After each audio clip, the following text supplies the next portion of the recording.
Last video, we learned how to open our clay with one finger.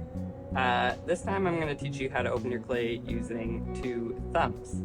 I find this technique is a little nicer, it does the job faster, and it keeps your rim nice and round and soft. So, you're going to position your hands like this. I like to have my fingers kind of touching at the front, maybe overlapping a little bit.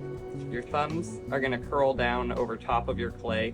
You're going to just rest the tips of your thumbs on top of the clay. You can hang out there for a bit, wait until you feel nice and steady, like you found the center. Just like our last time, you can push down with your thumbs a little bit, make a bit of a divot in the top, stop, look at it, make sure it looks like it's sitting nice and center. If it isn't, you can smooth it out and you can try again.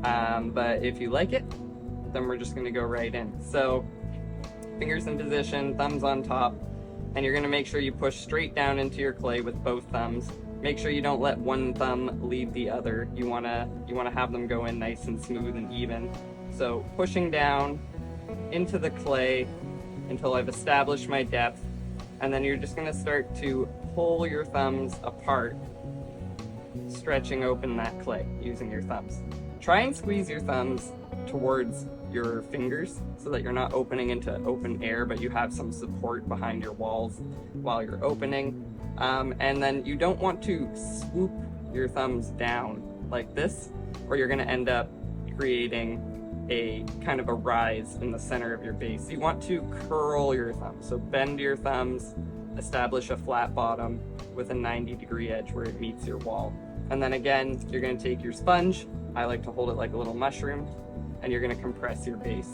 I keep my left hand on the outside, I start with my sponge in the center, and I slowly work my sponge from center to my left hand, and then from my left hand back to center, aiming for a perfectly smooth bottom.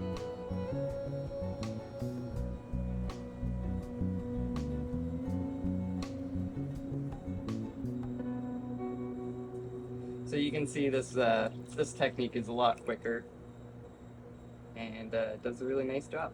So if you want to try two thumbs, go for it. If you want to stick to one finger, that's fine too.